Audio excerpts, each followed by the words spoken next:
உம்ரா செய்யணும் அப்படிங்கிறது நம்முடைய வாழ்நாள் கனவு. அந்த இபாதத்தை முழு மன திருப்தியோட நியாயமான விலையில செய்யறதுக்கு நம்ம பேட்டை டிவி உம்ரா சர்வீஸ்.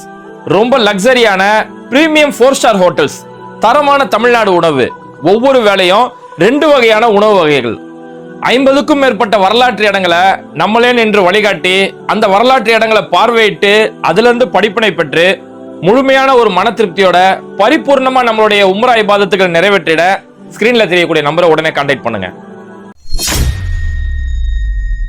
புனித மக்காவில் ஹரம் ஷரீஃபில் நடந்திருக்கக்கூடிய தற்கொலை முயற்சி. இந்த ஒரு வீடியோ இன்னைக்கு சர்வதேச அளவுல, உலக அளவுல மிகப்பெரிய ஒரு வைரலான ஒரு செய்தியாவே மாறி போயிருக்கு. இன்னொரு பக்கம் மதீனாவுல இப்ப கடும் குளிர். அங்க மதீனாவுல இருக்கக்கூடிய ஹாஜிகளுடைய இப்போ நிலைமை என்ன? இங்க இருந்து அடுத்து மதீனாவுக்கு உம்ரா பயணத்துக்காக போறவங்க, மதீனாவுக்கு போகக்கூடிய ஹாஜிகள் என்ன மாதிரியான தயாரிப்புல போகணும் அப்படின்னு சொல்லக்கூடிய பல்வேறுபட்ட செய்திகளை தான் இன்னைக்கு வீடியோல பார்க்க போறோம்.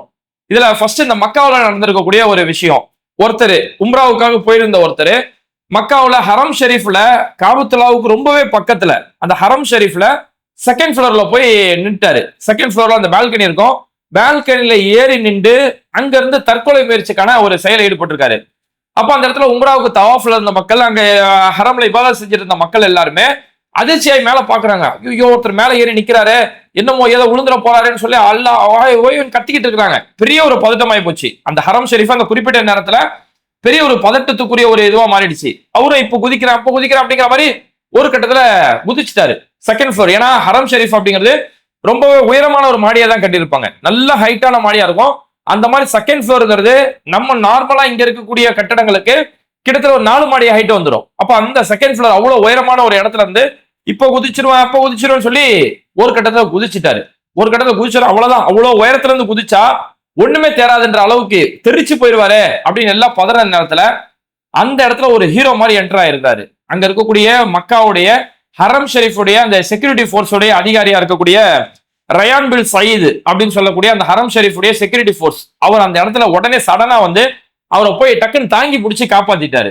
அவர் மட்டும் அந்த இடத்துல போய் காப்பாத்தினா அடிச்சடியில அந்த உடம்பு தெரிச்சு போயிருக்கும். அவ்வளவு ஒரு விஷயத்திலுமே தன்னோட உயிரை போய் பணைய வச்சிருக்காரு. இந்த இடத்துல எவ்வளவு ஒரு ரிஸ்கான ஒரு விஷயம்னா, இவ்வளவு உயரமான ஒரு இடத்துல இருந்து ஒருத்தவங்க குதிச்சாங்கன்னு வைங்களேன், அதை போய் காப்பாத்தணும்னு ஒருத்தர் போனாலே அவர் கையை போயிட்டுனா கை உடஞ்சு போயிடும். இல்ல உழுற நம்ம காப்பாத்த போறோம், நம்ம கழுத்துல விழுந்துட்டாரு அப்படின்னா நம்ம கழுத்துல உடஞ்சி நம்ம காலத்துக்கு ஒரு நோயாளியா, காலத்துக்கு ஒரு பேஷண்டா மாதிரி நம்ம மாறிடுவோம்.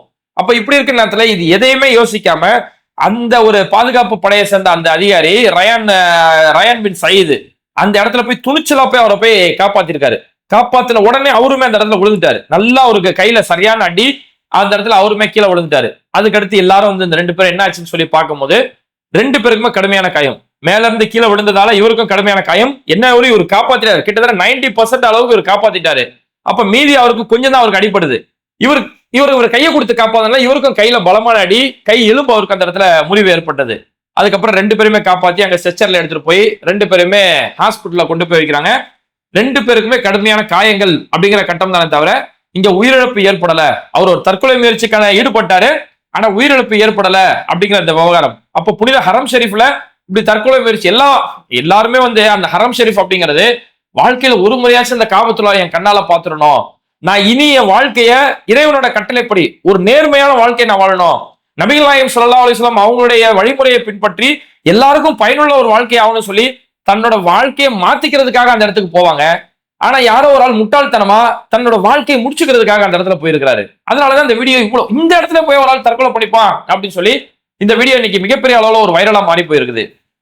அதாவது ஒரு சிலருக்கு இந்த மன அழுத்தம் சொல்லிட்டு இவர் எந்த அளவுக்கு மன அழுத்தத்துக்கு போயிட்டாருன்னா, எப்படியோ மன அழுத்தத்துல தற்கொலை பண்ணிக்க போறோம், அது ஹரம் ஷெரீஃப்ல போய் தற்கொலை பண்ணிட்டோம்னா நம்ம உடனடியா சொர்க்கத்துக்கு போயிடலாம் அப்படின்னு நினைச்சாரா தெரியல. புனித இடத்துல போய் தற்கொலை பண்ணிட்டா நம்ம புனிதமா போய் சேர்ந்துடலாம் அப்படின்னு நினைச்சிட்டார் போல இருக்கு. இது என்ன மாதிரி கதைனா, சாராயம் குடிக்கிறது ஹராம், சாராயம் குடிக்கிறது பெரிய பாவம், சாராயத்தை பிஸ்மில்லா சொல்லி குடிச்சா அது தப்பு இல்ல அப்படின்னு நினைச்சிட்டா எப்படி இருக்கும், அந்த மாதிரி கதை தான். சாராயம் மிகப்பெரிய பாவம், அதை பிஸ்மில்லா சொல்லி குடிச்சா அது ஈக்குவல் ஆயிரும், ஒன்னும் பிரச்சனை இல்லாம போயிடும் அப்படிங்கிற மாதிரி தற்கொலை மிகப்பெரிய ஹராம், தற்கொலை மிகப்பெரிய பாவம். அந்த தற்கொலை போய் ஹரம் ஷெரீஃப்ல போய் தற்கொலை பண்ணிட்டா நம்ம உடனடியா சொர்க்கத்துக்கு போயிடலாம்னு சொல்லி ஒரு முட்டாள்தனமான முடிவு எடுத்திருக்காரு அப்படின்னு தான் சொல்லணும். இந்த தற்கொலை சம்பந்தமா நான் பின்னாடி வரேன். அதுக்கு முன்னாடி இந்த இடத்துல மக்காவில் இருக்கக்கூடிய அங்க இருக்கக்கூடிய காபத்துல்லாவில் இருக்கக்கூடிய அந்த போலீஸா இருக்கட்டும், அங்க இருக்கக்கூடிய செக்யூரிட்டி போர்ஸா இருக்கட்டும், உண்மையாவே அவங்களுடைய பணி பாராட்ட வேண்டிய பணிகள். இந்த இடத்துல ஒருத்தர் உயிரை கொடுத்து போராடி இருக்காரு பாருங்க, உயிரை கொடுத்து அந்த ஒரு நபரை காப்பாத்தி இருக்கிறாரு. இப்படிதான் இருக்கக்கூடிய காவல்துறை அதிகாரி இருப்பாங்க. ஆனா நம்ம அவங்களை வெளியில இருந்து பாக்குறதுக்கு, அப்படி வெளியில இருந்து அவங்களை பாக்குறதுக்கு ரொம்ப கடுமையான நபர்களா தெரியும். சி, மனசாட்சி இல்லையாடா அவங்களுக்குலாம், ஹரமுக்கு வரும், உம்ராவுக்காக வரும், எஹ்ராம்ல வரும், இப்படி போய் நம்மளை பிடிச்சி தள்ளுறாங்களே, இப்படி போய் நம்மளை பிடிச்சி விரட்டுறானுங்களே, அப்படிதான் நமக்கு அங்க பாக்குறதுக்கு இருக்கும். ஏன்னா அங்க போனால மக்காவுக்கு உம்ராவுக்கு போனவங்க எல்லாருக்குமே தெரியும், எல்லாம் ஹாஜி எல்லாம் ஹாஜி எல்லாம் அப்படின்னு ஒரு ஆடு மாடை விரட்டுற மாதிரி தான் விரட்டுவாங்க. நிஜமாவே அவங்கள்ட்ட வந்து ஒரு இறக்கமே பார்க்க முடியாது. அந்த ஒரு இறக்கமா எல்லாம் உம்ராவுக்காக வராங்களே. இப்ப நம்மளும் இன்னைக்கு பள்ளிவாசல் இருக்குன்னு வைங்களேன், நம்ம பள்ளிவாசல் நிர்வாகம் செய்யக்கூடியவங்களோ, பள்ளிவாசல் இருக்கக்கூடிய முக்கிய பொறுப்புதாரிகளோ, பள்ளிவாசல் கூட்டம் அதிகமா வருது. இப்ப ரமலானுடைய நேரத்துல கூட்டம் அதிகமா வருதுன்னா எல்லா தொழுகையாளிகள் வராங்க, அந்த தொழுகையாளிகள் நம்ம மதிப்பு கொடுக்கணும், அவங்களுக்கு செய்ய வேண்டிய சேவைகள் செய்யணும்னு சொல்லி ஒரு இறக்கத்தோட செய்வாங்க. ஆனா மக்காவில் நீங்க அந்த இறக்கத்தை பார்க்க முடியாது. எல்லாம் ஹாஜி எல்லாம் ஹல்ல ஹல்ல அப்படி சொல்லி பிடிச்சி விரட்டிக்கிட்டே இருப்பாங்க. ஆனா அங்க நம்ம பார்க்கும்போது அது இன்னும் ரொம்ப கடுமையா நடந்துக்கிற மாதிரி, மனசாட்சியே இல்லாத நபர்கள் மாதிரி தெரியும். ஆனா அப்படி இருந்தா மட்டும்தான் அந்த நிர்வாகத்தை சரியா நடத்த முடியும். ஏன் அப்படின்னா, நம்ம பள்ளிவாசல் மாதிரி 100 பேரோ 500 பேரோ கூடக்கூடிய ஒரு இடம் கிடையாது. ஒரு நேரத்துல 5 லட்சம் 10 லட்சம் பேர் கூடக்கூடிய ஒரு இடம். அப்ப ஒரு நேரத்துல 5 லட்சம் 10 லட்சம் பேர் கூடணும்னா அங்க அவங்களுக்குன்னு ஒரு புரோட்டோகால் வச்சிருப்பாங்க, ஒரு சட்ட விதிகள் வச்சிருப்பாங்க. இந்த வழியில தான் வரணும், இந்த வழியில தான் போகணும், இந்த இடத்துல தான் தொழுவணும், மக்கள் நடக்கக்கூடிய பாதைகளை தொழக்கூடாது அப்படின்னு சொல்லி அவங்க ஒரு சட்ட திட்டம் ஒண்ணு வச்சிருப்பாங்க. அந்த சட்டத்திட்டத்தின்படி செயல்பட்டா மட்டும்தான் 5 லட்சம் 10 லட்சம் பேர் கூடக்கூடிய இடத்துல எந்த ஒரு பிரச்சனையும் இல்லாம இருக்கும். இதுல யாராவது ஒரு ஏடாவடம் பண்ணிட்டாங்க. ஏன்னா சமீபத்துல இதுக்கு முன்னாடி ஹஜ்ஜிக்கு போகக்கூடிய காலத்துல எல்லாரும் வெளியில வரக்கூடிய வழியில சில நாட்டை சேர்ந்தவங்க எதிர் திசையில போக ஆரம்பிச்சாங்க. எதிர் திசையில போய் இவங்க ஒரு பக்கம் அவங்க ஒரு பக்கம் போய் கூட்ட நெரிசல்ல பல பேர் அந்த கூட்ட நெரிசல்ல உயிரிழந்த விவகாரம் நம்ம பார்த்துருப்போம்ல. அப்ப இதெல்லாம் எங்க ஏற்படுதுன்னா, அங்க போகக்கூடிய ஆட்சிகள் அந்த சட்டத்தை முறையா ஃபாலோ பண்ணாதா இருக்கிறதால தான் இந்த மாதிரி பிரச்சனைகள் ஏற்படுது. அப்ப அவங்க அந்த சட்டத்தை ஃபாலோ பண்றதுல அந்த போலீஸ் ரொம்பவே கடுமையா இருப்பாங்க. மனசாட்சி ஈவிரக்கமா பார்க்க மாட்டாங்க. அவங்களுக்கு தேவை ஹாஜிகளுடைய பாதுகாப்பு ரொம்ப முக்கியம் அப்படிங்கிற விஷயத்துல ரொம்பவே கடுமையா இருப்பாங்க. அந்த கடுமை தேவையானதுதான். என்ன கேட்டா அந்த கடுமை ரொம்ப நல்லதுன்னு சொல்லுவேன். இப்போ தவாப் செய்யறவங்க, தவாப் செஞ்சு முடிச்சு 7 சுற்றுகள் தவாப் செஞ்சு முடிச்சுட்டு மக்காமே இப்ராஹிம் 2 ரக்காத் தொழுவது சுன்னத். மக்காமே இப்ராஹிம் 2 ரக்காத் தொழுதே ஆகணும். அப்ப அங்க தொழுவும் போது நிறைய பேர் என்ன செய்வாங்க, போய் கரெக்டா மக்காமே இப்ராஹிம் கிட்டே போய் தொழுவாங்க.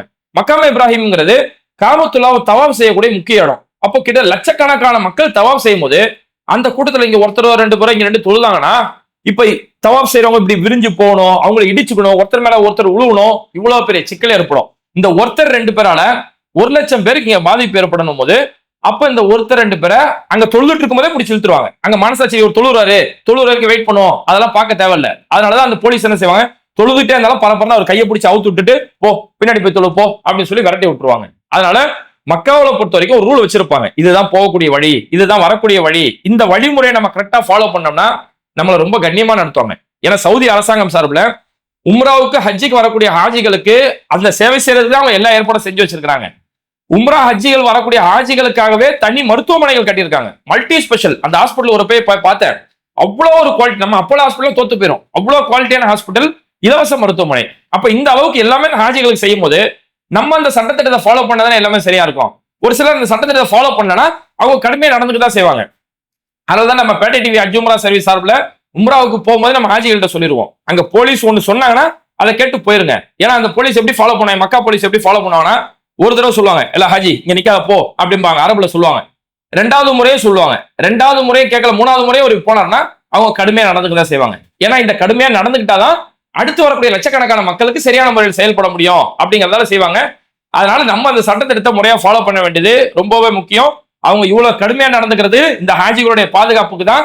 அப்படி பாதுகாப்புக்காக தன்னோட உயிரை கூட பணைய வச்சு இந்த அளவுக்கு ரிஸ்க் எடுத்து அவங்க ஈடுபடுறாங்க. இப்ப கடைசியில அந்த ரயான் பின் சயீது அந்த காவல்துறை அதிகாரி இன்னைக்கு ஹாஸ்பிட்டல் அட்மிட் பண்ணப்பட்டிருக்காரு. கை எலும்புல கடுமையான அவருக்கு முறிவு ஏற்பட்டிருக்கு. ஆனாலுமே சிரிச்ச மணிக்கு இருக்கிறாரு. ஒரு உயிரை காப்பாத்திட்டோமே அப்படிங்கிற அந்த ஒரு மகிழ்ச்சி அவருடைய முகத்துல நம்மளால பார்க்க முடியுது. அப்ப இந்த இடத்துல அந்த ஒரு நபர் செஞ்ச ஒரு முட்டாள்தனம், ஹரம்ல போயிட்டு காபத்துல்லாஹ்ல போய் நான் தற்கொலை செஞ்சுக்கிட்டா என் பிரச்சனையும் தீர்ந்து போயிடும், நான் சொர்க்கத்துக்கு போயிடும்னு சொல்லி ஒரு முட்டாள்தனமான முடிவு எடுத்திருக்கிறாரு. ஏன்னா இஸ்லாத்தை பொறுத்த வரைக்கும் தற்கொலை எதற்குமே தீர்வு கிடையாது. தற்கொலை மிக மோசமான ஒரு முட்டாள்தனம். தற்கொலை செய்பவன் நரகவாதி. நீங்க காபத்துல்லாஹ்ல போய் நீங்க தற்கொலை செஞ்சிட்டாலும் சரி, இஸ்லாத்துக்காக நீ உயிரே கொடுத்துட்டு கடைசி நேரத்துல போய் தற்கொலை செஞ்சிட்டாலும் சரி, நீ நரகவாதி, நீ சொர்க்கத்துக்கு எல்லாம் போக முடியாது. ஏன்னா இஸ்லாத்துடைய தொழுகை, நோன்பு, ஜக்காத்து இதெல்லாம் கொடுக்கறது எதுக்கு, நான் நாளைக்கு மரணத்துக்கு அப்புறம் நான் சொர்க்கத்துக்கு போகணும் அப்படிங்கிறதுக்கு தானே. ஆனா நீ தற்கொலை செஞ்சுட்டா உனக்கு நேரடி நரகம்பா அப்படின்னு சொல்லி இஸ்லாம் சொல்லுது. ஒரு முறை நபிகள் நாயகம் அவங்களுடைய காலத்துல போர் நடக்குது. இஸ்லாத்துல நடந்த எல்லா போர்களுமே மக்களை காப்பாத்துறதுக்காக தான். ஒரு சத்தியத்துக்கும் அசத்தியத்துக்கும் மத்தியில நடந்த போரா இருக்கும். பொதுமக்களை காப்பாற்றுறதுக்காக நடக்கக்கூடிய போர், ஒரு தற்காப்புக்காக நடந்த போர்கள் தான். அந்த ஒரு போர் நடக்கக்கூடிய நேரத்துல ஒரு நபித்தோழர் ரொம்பவே நல்ல சண்டை செஞ்சாரு. எல்லாமே சண்டை செய்யறதுக்காக மக்களை காப்பாற்றணும். ஏன்னா இஸ்லாத்துல இது மாதிரி மக்களை காப்பாற்றுறதுக்காக, இது மாதிரி தற்காப்புக்காக செய்யக்கூடிய போர் மிக உயரிய ஒரு இபாதத், மிக உயரிய ஒரு வணக்க வழிபாட கருதப்படும். அப்ப அப்பேற்பட்ட போர்ல தன்னோட உயிரையே பணைய வச்சு ஒருத்தர் போர் செஞ்சாரு. ஒரு கட்டத்துல அவர் கடுமையான காயம் ஏற்பட்டது. ஏன்னா சண்டை செஞ்சா இவருக்கும் காயம் ஏற்பட்டதான் செய்யும். கடுமையான காயம் ஏற்பட்டதால அந்த காயத்தோட வலி தாங்க முடியாம ஒரு கட்டத்துல போய் தற்கொலை செஞ்சிடறாரு. நான் சொல்லக்கூடிய புகாரில வரக்கூடிய ஹதீஸ். தற்கொலை செஞ்சிடறாரு. அப்போ நபிகள் நாயகத்திட்ட வந்து இந்த மாதிரி நல்லா போர் செஞ்சாரு, ரொம்ப வீரதீரத்தோட போர் செஞ்சாரு, மார்க்கத்துக்காக போர் செஞ்சாரு, மக்களுக்காக போர் செஞ்சாரு. இப்பேற்பட்ட நபர் கடைசியில் தற்கொலை செஞ்சுக்கிட்டாரு அப்படின்னு சொல்லும் போது அப்போ நபிகள் நாயகம் சொல்றாங்க, அவர் நரகத்தில் இருப்பார் அப்படின்னு சொல்றாங்க. நீ எவ்வளவு பெரிய உயரிய இபாதத், உயரிய வணக்க வழிபாடு செஞ்சாலும் சரி, நீ எவ்வளவு பெரிய தியாகம் செஞ்சாலும் சரி, நீ இறைவனுடைய கட்டளையை மீறிட்ட அப்படின்னா உனக்கு நரகம் தான் தண்டனை. நீ பெரிய தியாகம்லாம் செஞ்சுட்டு கடைசியில் தற்கொலை செஞ்சுட்டா உனக்கு சொர்க்கம்லாம் கிடைக்காதுப்பா, உனக்கு நரகம் தான் அப்படிங்கிறத இஸ்லாம் இவ்வளவு கடுமையா வலியுறுத்துது. ஏன்னா தற்கொலை மிக மோசமான ஒரு முட்டாள்தனம். ஒன்ன மட்டும் அது பாதிக்காது, உன் குடும்பம் எல்லாரையுமே சேர்த்து பாதிக்கக்கூடிய ஒரு முட்டாள்தனமான விஷயம். அதுதான் சூரா நிசாவுல இறைவன் சொல்றான், உங்களுடைய கைகளாலேயே நீங்க நாசத்தை ஏற்படுத்திக்காதீங்க, உங்களுடைய கைகளாலே நீங்க உங்களை கொலை செய்து கொள்ளாதீர்கள் அப்படின்னு சொல்லி இறைவனும் குரான்ல சொல்றான். மக்காவுடைய ஹரம் ஷரீஃபுடைய தலைமை இமாம் அவர்களுடைய ஷேக் அப்துல் ரஹ்மான் சுதைஸ் அவங்களுமே இந்த விஷயத்தை பார்த்தோன்னே, இந்த ஒருத்தர் தற்கொலை செஞ்சிட்டார் இல்லையா, இந்த விஷயத்தை பார்த்து ஒரு அறிக்கையை ஒண்ணு வெளியிட்டு இருக்காங்க. இந்த மாதிரி ஹரம் ரொம்ப புனிதமான ஒரு இடம், அந்த இடத்துல அதிகமான இபாதத் வணக்க வழிபாடுகள் செய்ய வேண்டிய ஒரு இடம், அந்த இடத்துல இது மாதிரி நீங்க இந்த மாதிரி முட்டாள்தனமான முயற்சி செய்யறது இது பல மக்களையுமே பாதிக்கப்படக்கூடிய ஒரு விஷயமா இருக்குது. பிறருக்கு எந்த வகையில நம்ம துன்புறுத்தலை ஏற்படுத்தக்கூடாது. அதனால இதெல்லாம் சொல்லி முடிச்சு கடைசியா சொல்றாரு, உங்களுடைய கைகளிலே உங்களை நீங்க நாசப்படுத்திக் கொள்ளாதீர்கள், உங்களை நீங்கள் கொலை செய்து கொள்ளாதீர்கள் அப்படின்னு சொல்லக்கூடிய சூரா நிசாவுல வரக்கூடிய அந்த குரான் ஆயத்தை வச்சு இந்த ஒரு அறிவுரை கொடுத்திருக்கிறாங்க. அப்போ தற்கொலைங்கிறது இவ்வளவு ஒரு மோசம், இஸ்லாத்துல மிக வன்மையாக கண்டிக்கப்பட்ட ஒரு விஷயம். இன்னும் நபிகள் நாயகம் சொல்றாங்க, யார் ஒருவன் மலையிலிருந்து குதித்து தற்கொலை செய்து கொள்கிறானோ அவன் நாளைக்கு மறுமையில் நரகத்தில் உயரமான இடத்திலிருந்து குதித்து அவனுக்கு வேதனை செய்யப்படும். ஒருத்தன் இங்க உலகத்துல மலை மேல உயரமான இடத்துல இருந்து குதிச்சா செத்து போயிடலாம்னு சொல்லி குதிக்கிறான், ஒரு முட்டாள்தனமா முடிவெடுக்கிறான். அவனுக்கு நாளைக்கு நரகத்துல எப்படி தண்டனை கொடுக்கப்படும்னா, நரகத்தோட உயர்ந்த ஒரு இடத்துல இருந்துகிட்டு அங்கிருந்து அவன் அந்த நெருப்புல குதிக்க வைக்கக்கூடிய இவ்வளவு ஒரு மோசமான தண்டனை அவனுக்கு கொடுக்க வைக்கப்படும். யார் ஒருத்தன் கத்தியால குத்தி தற்கொலை செய்து கொள்கிறானோ நரகத்தில் அவனுக்கு அதே போன்று கத்தியால் குத்தக்கூடிய அந்த வேதனை அவனுக்கு செய்து கொள்ளப்பட்டுக்கிட்டே இருக்கும் அப்படின்னு நபிகள் நாயகம் சொல்றாங்க. யார் ஒருத்தன் விஷம் அருந்தி தற்கொலை செய்து கொள்கிறானோ மறுமையில் நரகத்திலுமே அதே மாதிரி விஷம் கொடுக்கப்பட்டு அவனுக்கு அவனுக்கான தண்டனை கொடுக்கப்பட்டுக்கிட்டே இருக்கும். அப்ப தற்கொலைன்றது அவ்வளவு ஒரு மோசமான ஒரு முடிவு, அவ்வளவு ஒரு முட்டாள்தனமான முடிவு. நம்மளுடைய மறுமை வாழ்க்கையை நாசப்படுத்த நம்ம நினைக்கிறோம், ஒரு பிரச்சனைக்கு தற்கொலை தீர்வா எடுத்துக்கலாம் அப்படின்னு நினைக்கும் போது, ஆனா அது மறுமையில நமக்கு நிரந்தரமா ஒரு பெரிய ஒரு ஆபத்தை ஏற்படுத்தி பெரிய ஒரு தண்டனைக்குரிய ஒரு விஷயமா மாறிடும். தற்கொலை இஸ்லாம் எந்த அளவுக்கு கண்டிச்சது, நபி ஸல்லல்லாஹு அலைஹி வஸல்லம் எந்த அளவுக்கு கண்டிச்சாங்க அப்படின்னா, ஒரு முறை ஒரு எப்பவுமே நபிகள் நாயகம் அவங்களுடைய காலத்துல யார் இறந்தாலுமே இன்னைக்கு வரைக்குமே யார் இறந்தாலும் அவங்களுக்கு ஜனாசா தொழுகை வைக்கப்படும். இறந்தவருக்காக அவருடைய பாவ மன்னிப்புக்காக ஒரு பிரார்த்தனை செய்யப்படும், அதான் ஜனாசா தொழுகை. அந்த ஜனாசா தொழுகை வரும்போது அப்ப அது தற்கொலை செய்யப்பட்ட ஒரு மரணம், இவர் தற்கொலை செஞ்சுக்கிட்டாரு அப்படின்னு சொல்லும் போது நபிகள் நாயகம், நான் இந்த தொழுகை இந்த ஜனாசாவுக்கு இந்த சடலத்துக்கு நான் தொழுகை நடத்த மாட்டேன்னு சொல்லி அங்க இருந்து கிளம்பி போயிட்டாங்க. அப்ப நபிகள் நாயகமே தொழுகை செய்ய மாட்டேன், இந்த சடலத்துக்காக நான் பிரார்த்தனை செய்ய மாட்டேன், ஏன்னா இது நரகத்துக்கு போகக்கூடிய ஒரு சடலம், நான் பிரார்த்தனை செய்ய மாட்டேன்னு சொல்லி இந்த அளவுக்கு கடுமையா நபிகள் நாயகத்து மேல குப்பை கொட்டுவாங்க. தொழுகைக்கு போகும்போது குப்பை கொட்டுவாங்க, அதையுமே தொடச்சு விட்டுட்டு நாளைக்கு அந்த குப்பை கொட்டினவங்களுக்கு உடம்பு சரியில்லாம போது அவங்கள போய் நலன் விசாரிச்சாங்க. இந்த அளவுக்கு மென்மையானவங்க, இவ்வளவு அன்பானவங்க, எதிரிகள் மேல இறக்கத்தை காட்டினவங்க. அப்பேற்பட்ட நபிகள் நாயகம் ஒரு தற்கொலை செய்யப்பட்டவருக்கு அவருக்கு நான் பிரார்த்தனை செய்ய மாட்டேன் அப்படின்னு போறாங்கன்னா அது எவ்வளவு ஒரு மோசமான ஒரு குற்ற செயல். அதனாலதான் அந்த தற்கொலை இஸ்லாத்துல அவ்வளவு வன்மையா கண்டிக்கப்பட்ட ஒரு விஷயம். ஏன்னா எந்த ஒரு பிரச்சனைக்குமே தற்கொலை தீர்வே கிடையாது, இது ரொம்பவே அழுத்தமா புரிஞ்சுக்கணும். ஏன்னா இன்னைக்கு ஒரு காதல் பிரச்சனை, ஒரு பொண்ணை உயிரா காதலிச்சேன், அந்த பொண்ணு கிடைக்கல அப்படிங்கும் போது தற்கொலை. நல்லா பணம் நல்லா சம்பாதிச்சிட்டு இருந்தேன், திடீர்னு பிசினஸ்ல லாஸ் ஆயிருச்சு, திடீர்னு ஒரு பிரச்சனை வந்துருச்சு, இதனால தற்கொலை. எக்ஸாம்ல நல்லா படிச்சு எக்ஸாம் எல்லாம் ப்ரிப்பேரா இருந்தேன், எக்ஸாம்ல நான் எதிர்பார்த்த மார்க் கிடைக்கல அல்லது ஃபெயில் ஆயிட்டேன், இதனால தற்கொலை. இது மாதிரி தற்கொலைக்கு பல காரணங்கள் சொல்லப்படும். எந்த காரணமே எடுபடாத காரணங்கள் தான், எல்லாமே முட்டாள்தனமான காரணம் தான் சொல்லலாம். ஏன்னா இப்போ காதல், நான் ஒரு பொண்ணை உயிரார காதலிச்சேன், ரொம்ப நேசிச்சேன், அவதான் வாழ்க்கைன்னு நினைச்சேன் எல்லாம் நினைப்பாங்க. அதாவது காதல் வாழ்க்கைன்ற அழகான ஒரு பூந்தோட்டத்துல ஒரு அழகான ரோஜா செடி காதல், உண்மையதானே? காதல் ரொம்ப அழகான ஒரு விஷயம். வாழ்க்கைன்ற அழகான ஒரு பூந்தோட்டத்துல ஒரு அழகான ரோஜா செடி காதல். ஆனா அந்த பூந்தோட்டத்துல ஒரு ரோஜா செடி உளுந்துருச்சு, ஒரு ரோஜா செடி முறிஞ்சிருச்சு அப்படிங்கிறதுக்காக அந்த பூந்தோட்டத்தையே எந்த முட்டாளும் தீ வச்சு கொளுத்த மாட்டான். அதான உண்மை. ஒரு பூ இருந்தா அது அடுத்த பூ வளர போகுது. அதனால ஒரு பூ உதிர்ந்துருச்சு அப்படிங்கிறதுக்காக வாழ்க்கைன்ற அழகான அத்தியாயத்துல ஒரு அழகான பக்கம் காதல். அதனால ஒட்டுமொத்த புத்தகத்தையும் நான் கொளுத்திடுவேன் அப்படிங்கிறது மிக மோசமான ஒரு முட்டாள்தனம். இந்த மாதிரி காதலுக்காக நான் தற்கொலை செஞ்சுக்கிறேன் அப்படிங்கிற இது மாதிரி முட்டா. ஏன்னா நபிகள் நாயகம் ஸல்லல்லாஹு அலைஹி வஸல்லம் கத்திஜா ரலியல்லாஹு மேல அவ்வளவு காதல் வச்சிருந்தாங்க, அவங்கள அவ்வளவு நேசிச்சிருந்தாங்க. இவங்க 2 பேருக்குள்ள இருக்கக்கூடிய காதலை மட்டும் நம்ம சொல்றதா இருந்தா ஒரு நாள் கணக்குல பேசலாம்.